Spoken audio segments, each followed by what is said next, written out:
Saat ini kita ada di khotbah minggu bersama Bok Suwiri. Dan tema khotbah minggu ini adalah domba-domba dan gembala. Mazmur 23 ayat pertama, Tuhan adalah gembalaku, takkan kekurangan aku. Saudara, hubungan antara seorang gembala dan dombanya adalah sebuah hubungan yang intim. Gembala mengenal domba-dombanya dan memanggil mereka saat ia menuntun mereka keluar dari kandang. Begitu juga domba mengenal gembalanya dan memperhatikan suaranya saat mereka mengikuti gembalanya.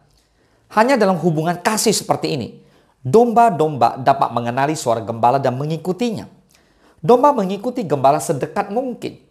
Si gembala membaringkan mereka di padang yang berumput hijau dan membawa mereka ke air yang tenang, yang menyejukkan jiwa mereka sehingga tidak kekurangan.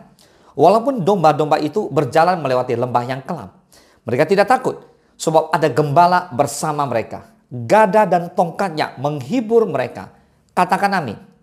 Nah, bila ada seekor domba meninggalkan gembalanya dan pergi jauh berkelana di pegunungan atau tersesat di hutan belantara, dan bahkan ketika domba itu dalam keadaan bahaya dan hendak dimangsa oleh binatang yang buas, gembala yang setia akan berusaha melindungi domba-dombanya walau harus mempertaruhkan nyawanya sekalipun. Pertanyaannya, mengapa di dalam Alkitab orang percaya sering digambarkan sebagai domba? Karena domba itu memiliki sifat penurut. Domba juga tidak mampu untuk mencari minum dan makannya sendiri. Bahkan untuk melindungi dirinya saja dia tidak mampu. Untuk itulah domba sangat membutuhkan seorang gembala. Di dalam Alkitab ada seorang muda bernama Daud. Dia adalah seorang penggembala domba biasa. Ketika domba-dombanya hendak dimangsa oleh beruang dan singa, Daud langsung menyelamatkan domba-dombanya dan membunuh binatang buas itu. Tertulis di 1 Samuel 17 ayat 34-35. Nah, sepanjang hidupnya Daud mengalami penyelamatan Allah dari ujian dan bahaya yang begitu banyak dan silih berganti. Seperti ia menyelamatkan domba-dombanya, demikianlah Allah juga menyelamatkannya. Daud tahu bagaimana sepatutnya seorang gembala mengurusi domba-dombanya. Sebab Daud telah mengalami hubungannya sangat intim dengan gembalanya, yaitu dengan Allah sendiri. Nilai dari seluruh harta benda di dunia ini, saudara, tidak dapat dibandingkan dengan kehidupan di dalam anugerah keselamatan dari Tuhan. Boleh katakan amin?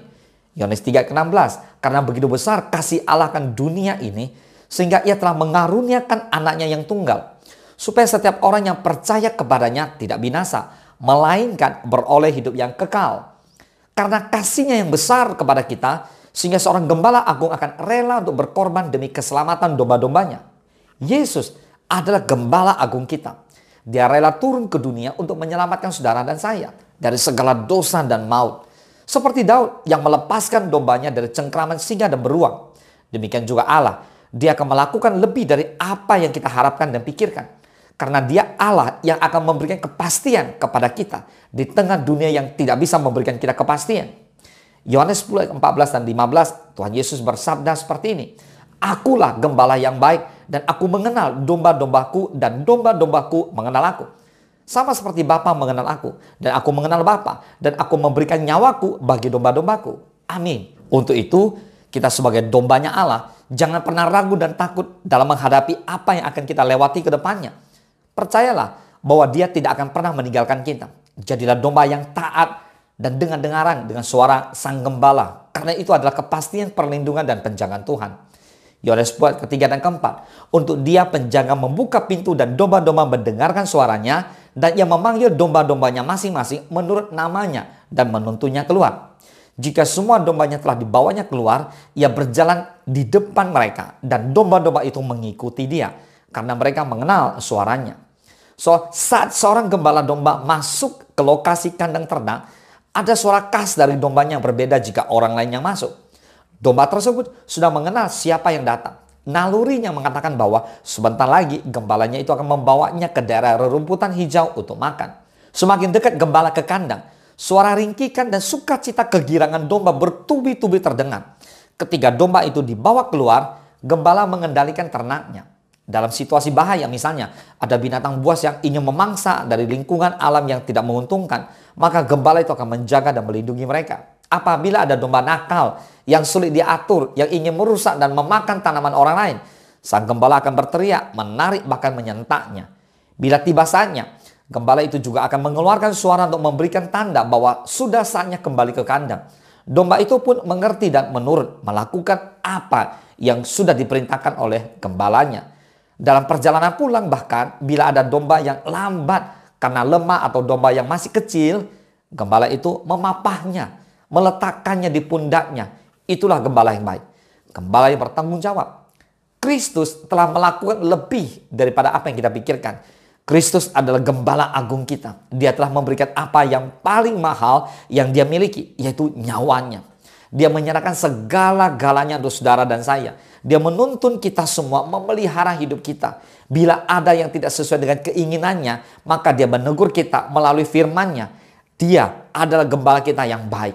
Saat ini Tuhan sedang menata dan mempersiapkan rumah abadi bagi semua kita untuk tempat tinggal kita kelak bersama-sama dengan Dia. Puji Tuhan, katakan amin. So percayalah, selalu ada tuntunan Tuhan di dalam kehidupan kita. Karena Dia, Yesus Kristus, adalah gembala yang baik. Tugas kita adalah dengar-dengar terhadap semua firman Tuhan yang Tuhan sampaikan dan melakukannya tepat seperti apa yang Tuhan inginkan. Percayalah, ada kehidupan yang penuh dengan kelimpahan yang sudah Tuhan pasti sediakan bagi kita semua. Katakan amin. Mari kita bersatu dalam doa. Bapa di dalam surga, terima kasih. Hari ini kami belajar firman Tuhan tentang domba dan gembala. Bapa, kami bersyukur kami punya gembala yang baik, Tuhan Yesus Kristus. Kami adalah domba-dombanya. Berikan kami hati yang taat dan setia yang mau terus mendengarkan suara gembala kami. Taat, lakukan persis seperti apa yang Tuhan perintahkan. Kami tahu Tuhan, Engkau melindungi, menjaga kami domba-domba-Mu.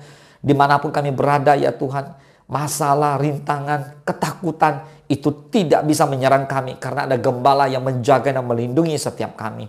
Tuhan berikan kekuatan buat setiap umat Tuhan yang mengikuti khotbah minggu ini. Biar mereka dihibur, mereka dikuatkan. Mereka dituntun seperti Engkau ya Tuhan Yesus. Engkau gembala kami yang luar biasa menuntun kami domba-domba-Mu.